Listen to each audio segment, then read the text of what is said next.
दोस्तों नमस्कार। हमारे पॉडकास्ट में आपका स्वागत है और मैं आज बात करूंगा वक्फ बोर्ड एक्ट संशोधन बिल की। जी हां, आपको पता ही है कि मोदी सरकार वक्फ बोर्ड एक्ट जो कि 1954 में देश की आजादी के बाद संसद में पारित किया गया था, 1995 में ये अधिनियम में बदल दिया गया। उस एक्ट में कुछ खामियों को देखते हुए ये कहा जा रहा है कि देश की संपत्तियां बड़े साजिशन तरीके से वक्फ बोर्ड ने अपने कब्जे में कर ली। बहुत सारी अनियमितताएं देखने को मिल रही थी, जिसको लेकर लगातार देश के जो राष्ट्रवादी लोग हैं वो इस बात को उठा रहे थे, मुद्दा बना रहे थे कि भाई ये जो वक्फ बोर्ड एक्ट है इनकी मनमानी चल रही है। और इसमें जो वक्फ बोर्ड है इसमें आप सोचें कि मतलब कुछ ही लोगों की इसमें कब्जा है, लगभग 200 लोग ऐसे हैं जो इसको कब्जा करे रखे हैं और उसके कारण से प्रॉपर्टियों को बेचकर ये पैसा कमा रहे हैं और जिस भी प्रॉपर्टी पर इनका मन करता है उसी पर अपना दावा ठोक देते हैं। इसको कहीं भी कोर्ट में चुनौती नहीं दी जा सकती। इस तरह की पावर कांग्रेस की सरकार में इस वक्फ बोर्ड को दी गई और इसके बाद से ही इसमें सुधार की बात की जा रही थी। अब देश के गृह मंत्री अमित शाह ने वक्फ बोर्ड एक्ट को लेकर बड़ी घोषणा कर दी है और उन्होंने कह दिया है कि जो शीतकालीन सत्र आने वाला है, हम इसी शीतकालीन सत्र में इस वक्फ बोर्ड एक्ट का जो संशोधन है उस बिल को पास करेंगे। इसके बाद चर्चा जोरों पर हो गई है कि क्या ये मोदी सरकार बिल पास कर पाएगी। तो जब अमित शाह ने सार्वजनिक रूप से ये घोषणा कर दी है तो ये मान ही जाना चाहिए कि वाकई में सरकार ने इसका विचार कर ही लिया होगा कि दोनों सदनों में इसको पास कैसे कराना है। इस पर आपको बताएं कि देश के अंदर जो कट्टरवादी लोग हैं वो पूरी तरह से बौखलाए हुए हैं। इस मुद्दे को लेकर के दुष्प्रचार किया जा रहा है। एक वर्ग पूरे देश में ऐसा है जो इस मुद्दे को लेकर झूठ फैला रहा है और यह कहा जा रहा है कि देश की जो मस्जिद हैं, जो दरगाहें हैं, जो ईदगाहें हैं, उन सबको सरकार अपने कब्जे में ले लेगी। यहां तक भी झूठ फैलाया जा रहा है कि इन सब में बुलडोजर चलाकर ये अपनी मूर्तियां यानी मंदिर बनाने वाले हैं। हमारे देश के जाने माने सांसद हैं AIMIM के चीफ असदुद्दीन ओवैसी, उनकी हालत यह है कि वो इस मुद्दे पर लोगों को भड़काने में लगे हैं। खुलेआम वो ये कहते हैं कि ये जो सरकार है भारतीय जनता पार्टी और इसके साथ RSS, ये हमारी ईदगाहों पर और मस्जिदों पर कब्जा करना चाहते हैं। जबकि वक्फ बोर्ड एक्ट संशोधन बिल जो 2024 है, यानी मोदी सरकार जो संशोधन करना चाहती है, आपको मैं बाद में बताऊंगा, वो 40 ऐसे बदलाव का प्रस्ताव सरकार ने रखा है जिसकी बहुत ज्यादा जरूरत है।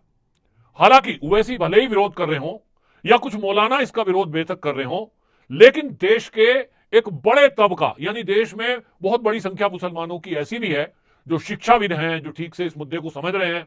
उनका कहना यह है कि मोदी सरकार का ये जो वक्फ बोर्ड एक्ट संशोधन बिल है ये वाकई में देश हित में है और इससे मुसलमानों का फायदा है।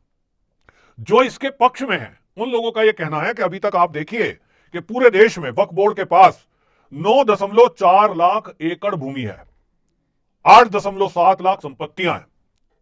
इसकी कीमत लगभग 1.2 लाख करोड़ है, यानी 1,20,000 करोड़ रुपए की संपत्ति। ये 1,20,000 लाख करोड़ रुपए की संपत्ति छोटा आंकड़ा नहीं है। और कितने लोगों के हाथ में है? मात्र 200 व्यक्तियों के हाथ में है।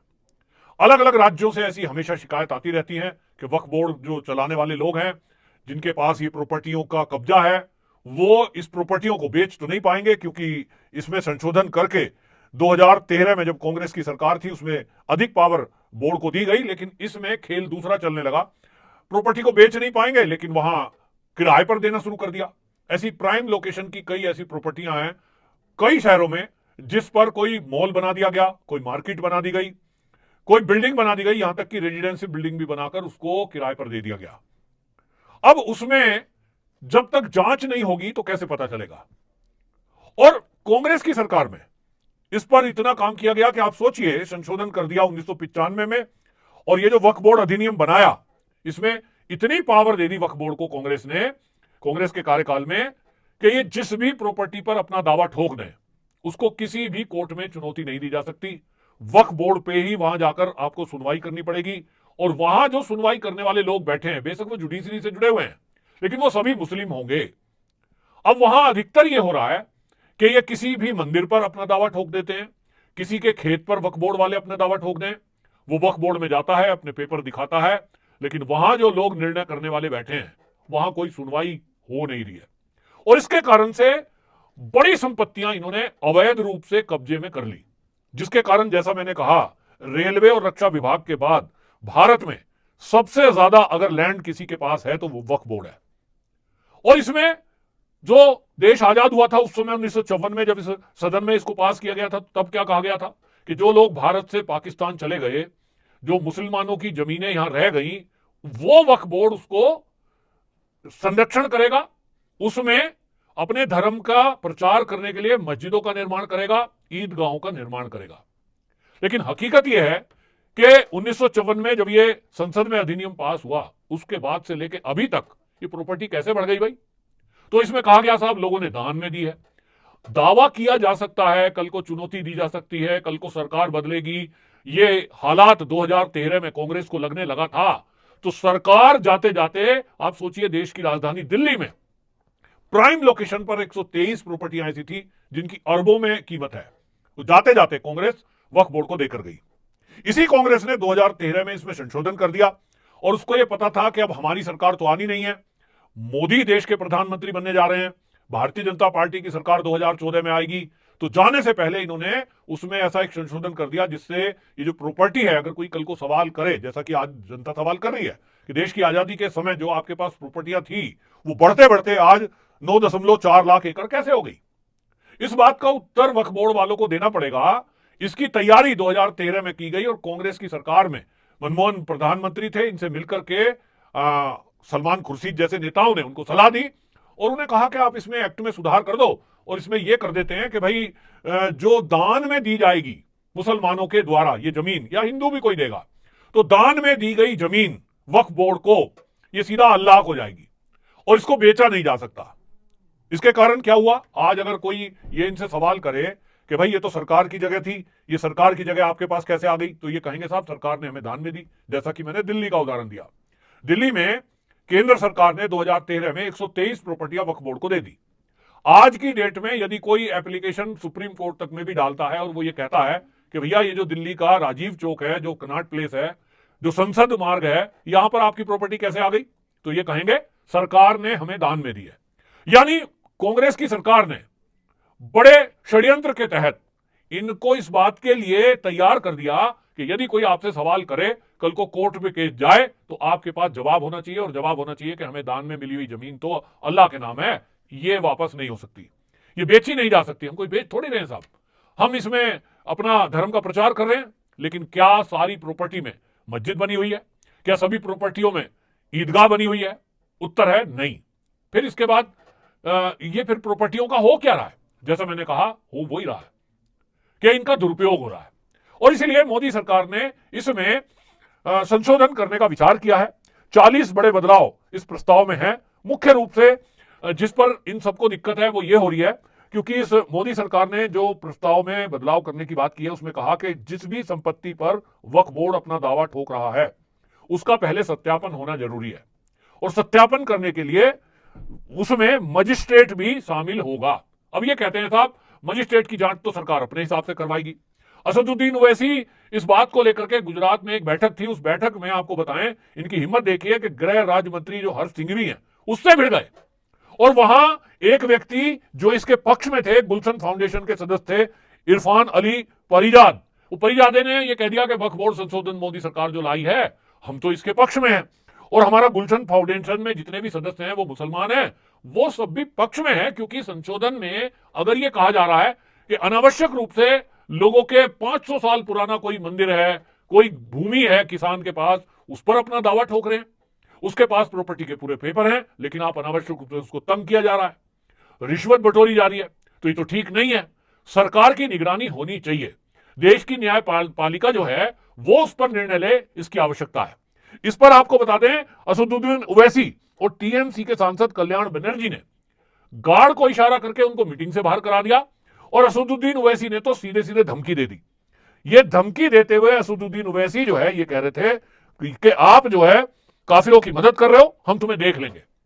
इसको लेकर के असदुद्दीन ओवैसी के ऊपर एफआईआर भी दर्ज हुई है, मुंबई एयरपोर्ट के थाने पर वहां एफआईआर दर्ज की गई है और इस मामले में अब इनकी गिरफ्तारी भी हो सकती है क्योंकि आप सरेआम आप सोचिए कि एक जेपीसी बनाई गई है, सरकार ने इसको पावर दी है, आप लोगों को अपनी राय रखने के लिए बुला रहे हैं, और अगर कोई अपनी राय इस संशोधन के पक्ष में रख रहा है जो मोदी सरकार संशोधन करने जा रही है, तो आप उसको धमका रहे हैं, आप उसको ये कह रहे हैं कि आप काफिरों की मदद कर रहे हो, हम आपको देख लेंगे। इसका मतलब तो आप डरा धमका कर केवल अपने पक्ष में लोगों से बयान दर्ज कराना चाहते हो, दबाव देना चाहते हो। यह फिर कहां का न्याय है? और एक सांसद धमकी दे रहा है। इसको लेकर असदुद्दीन ओवैसी की बात समझिए, पूरे देश में घूम घूम कर ये इस वक्फ बोर्ड बिल का जो संशोधन मोदी सरकार लाई है इसके खिलाफ झूठ बोल रहे हैं। ये देश के मुसलमानों को ये कह रहे हैं कि पहले ये जो विवाद की जांच की बात मोदी सरकार कर रही है, अगर ये लागू हो गया तो ये सरकार पहले विवाद कराएगी प्रॉपर्टी पर, और फिर उसके बाद अपने हिसाब से सर्वे कराएगी, फिर अपने हिसाब से ये जो अधिकारी हैं उनके द्वारा इस पर फैसला ले लेंगे, और इसके हिसाब से फिर कहा जाएगा कि मस्जिद और दरगाह जो है वक्फ बोर्ड की नहीं है।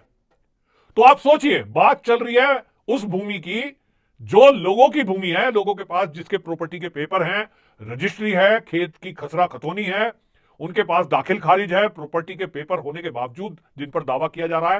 नंबर 2, जो सरकारी भूमि है, जैसे कि रेलवे की भूमि है, एयरपोर्ट की भूमि है, सरकारी भूमि जो है उस पर दावा किया जा रहा है। विवाद तो वहां है जहां मस्जिद बनी हुई है, जहां दरगाह ईदगाह बनी हुई है। ऐसी कई जगह हैं कि वहां भी सरकारी भूमि में उन्होंने बना लिया है। तो भाई विवाद है तो उस विवाद को कौन सुलझाएगा? क्या केवल आप वक्फ बोर्ड के 100-150 लोग मिलकर के ही केवल तय करेंगे कि साहब उत्तर प्रदेश में 5 लोग बैठे हैं वो तय करेंगे, मध्य प्रदेश में 10 लोग बैठे हैं वो तय करेंगे, गुजरात में 25-30 लोगों के पास इसका अधिकार है वही तय करेंगे? ये क्या होता है भाई? फिर देश की जो न्यायपालिका है क्या वो केवल राम मंदिर का फैसला करने के लिए है?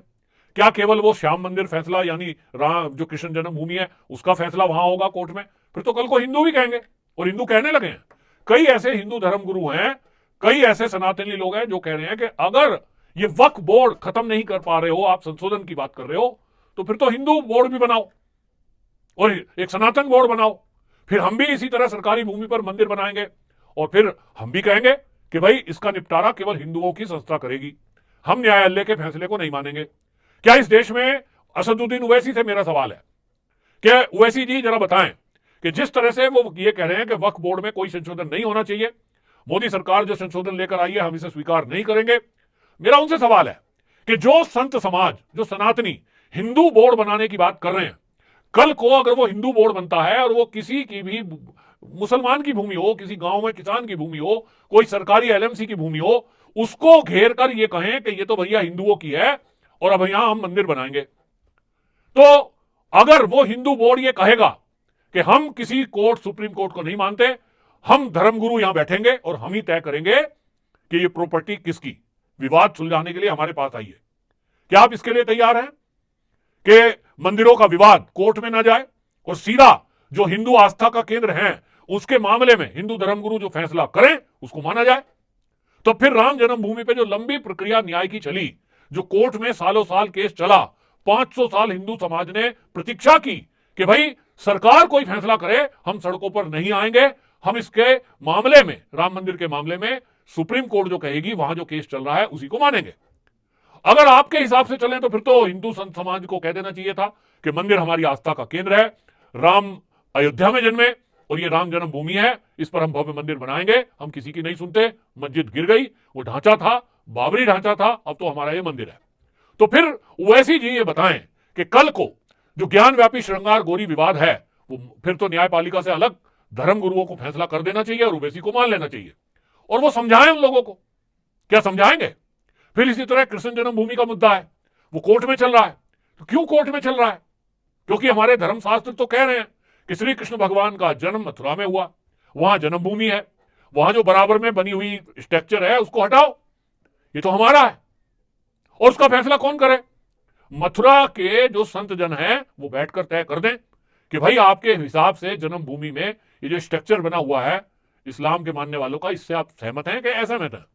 तो वैसी जी बाकी अपने मुस्लिम समाज को क्या इस बात के लिए तैयार करेंगे कि देश में जितने भी मंदिर हैं उनको तोड़कर जहां मस्जिदें बनाई गई, क्या उन सबको ये लौटाएंगे बिना कोर्ट कचहरी के? वहां तो ये कहेंगे नहीं नहीं, जो कोर्ट कहेगा वो मानेंगे, लेकिन वक्फ बोर्ड ने जो कब्जे किए हुए हैं उस पर ये कहेंगे कि नहीं, जो कोर्ट कहेगा वो नहीं मानेंगे, वक्फ बोर्ड जो कहेगा वो मानेंगे। ये दोगली नीति नहीं चलेगी और आपको बता दें, इसीलिए इस विवाद का निपटारा करने के लिए यह भी साथ में कहा जा रहा है कि देश के अंदर एक कानून होना चाहिए, समान नागरिक संहिता होनी चाहिए, एक ऐसा कानून जिसको सभी लोग माने। वो भी विवाद पैदा करेंगे और इनको एक कानून भी नहीं चाहिए। इस देश में एक कानून हो, सभी लोग उसको माने। बाबा साहब भीमराव अंबेडकर जी का बनाया हुआ संविधान, उसकी दुहाई आए दिन ये विपक्ष देता है, ओवैसी जी देते हैं, टीएमसी के सांसद देते हैं, राहुल गांधी संविधान की कॉपी हाथ में लेकर शपथ लेते हैं। लेकिन इनसे अगर पूछें कि क्या देश के अंदर एक कानून लागू हो जाना चाहिए, एक समान नागरिक संहिता आनी चाहिए, उसके कहेंगे ना ना, हम इसका विरोध करेंगे। कैसी दोगली विचारधारा हमारे देश में कुछ नेताओं की हो गई है। भारतीय जनता पार्टी एक एक करके मुद्दों को सुलझाने में लगी है। वक्फ बोर्ड एक्ट संशोधन अगर हो जाता है, और अगर नहीं, अब तो शंका ही आशंका है ही नहीं, क्योंकि गृह मंत्री अमित शाह ने घोषणा कर दी है, तो ये पास हो ही जाएगा, लागू हो ही जाएगा। लेकिन ओवैसी जैसे नेता जिस तरह से मुस्लिम समाज को भड़काने में लगे हैं, इनकी मंशा केवल एक ही है कि किसी तरह इस देश में अराजकता पैदा की जाए, अराजकता पैदा करके दंगा फसाद कराया जाए, भोले भाले मुसलमानों को भड़काकर सड़कों पर उतारा जाए, और जब दंगे हों तो कहा जाए कि देखो मोदी के सरकार में मुसलमानों पर अत्याचार हो रहा है। कुछ इस तरह की तैयारियां इनकी चल रही है। लेकिन सरकार सतर्क है, और इसीलिए सरकार की आप बात देखिए कि ये संशोधन बिल लाने के पहले पूरे देश में ये जो जेपीसी बनाई गई है, इनको कहा गया कि आप हर राज्य में जाकर के वहां जो वक्फ बोर्ड है उनसे आप सलाह मशवरा लीजिए, उनकी भी राय लीजिए, और वहां जो एनजीओ काम कर रहे हैं, जो सामाजिक लोग हैं, उनकी राय लीजिए। और इसीलिए आपको बता दूं, ये जो जेपीसी है ये गुजरात, महाराष्ट्र, तेलंगाना, तमिलनाडु, कर्नाटक, सब जगह जारी है, सब जगह मीटिंग कर रहे हैं। यही है कि सबकी राय ले ली जाए, ताकि पहले जो ऐसे संशोधन मोदी सरकार ने किए हैं जिस पर उसे फिर से बैकफुट पर आना पड़ा, इस बार ये जो फैसला है इस पे बैकफुट पे ना आना पड़े। अगर कोई इस मुद्दे को सुप्रीम कोर्ट में ले जाए तो वहां भी कानून के हर पहलू से ये पास हो जाए, ऐसी तैयारी केंद्र सरकार की है, और इसीलिए सबकी राय ली जा रही है। और इसी पर अब शीतकालीन सत्र में इसको पास कर दिया जाएगा। निश्चित रूप से जो अवैध कब्जे कर रखे हैं वक्फ बोर्ड ने, उसके बाद उनकी सुनवाइयां शुरू होंगी, और सुनवाई शुरू होने के बाद उम्मीद की जा रही है कि जो देश में विकास रुका पड़ा है, कई ऐसे जगह हैं जहां रेलवे लाइन बिछनी है, कहीं एयरपोर्ट बनना है, कहीं अस्पताल बनना है, वो नहीं हो पा रहा है। दूसरा, ये जो वक्फ बोर्ड में कब्जा करे हुए लोग बैठे हैं, इनकी भी संपत्तियों की जांच हो, ये मांग की जा रही है, और ये पता लगाने की कोशिश की जाए कि इनके पास ये पैसा कहां से आया।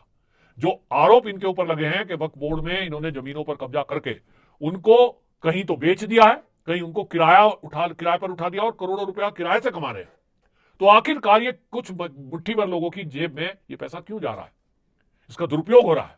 कहा तो यहां तक जा रहा है कि ये पैसा आतंकवाद और नशा, इन दो अवैध धंधों में भी इसको लगाया जा रहा है। अब ये जांच का विषय है, लेकिन फिलहाल गृह मंत्री अमित शाह की इस घोषणा से कि शीतकालीन सत्र में हम वक्फ बोर्ड संशोधन बिल पास करेंगे, हम पास कर देंगे, इससे एक बार फिर से चर्चा गर्म है। आपकी इस मुद्दे पर क्या राय है? आप क्या कहते हैं कि ओवैसी जैसे नेता जो ये भड़काऊ बातें कर रहे हैं, इसको लेकर क्या आप अपनी राय क्या रखते हैं? दूसरा, ये जो लोग भड़काने की कोशिश कर रहे हैं, खासतौर पे देश की विपक्षी पार्टियां और कुछ मौलाना, उनके लिए आप क्या कहना चाहते हैं? आपको लगता है कि इसमें सरकार को संशोधन में, सभी जनता से राय मांगी है, मेल का लिंक भी आपके पास आया होगा, और सरकार ने 1 अक्टूबर तक का टाइम दिया था, हालांकि अब कुछ ही घंटे बचे हैं, लेकिन अभी तक आपने अगर अपनी राय नहीं दी है और आप गवर्नमेंट को इस मुद्दे पर कोई राय देना चाहते हैं, तो आप सरकार को अपनी राय इस पर रख सकते हैं। आपको ये पॉडकास्ट कैसा लगा? अगर अच्छा लगा है तो इसको शेयर जरूर करें और कमेंट बॉक्स में अपनी राय जरूर रखें। वंदे मातरम।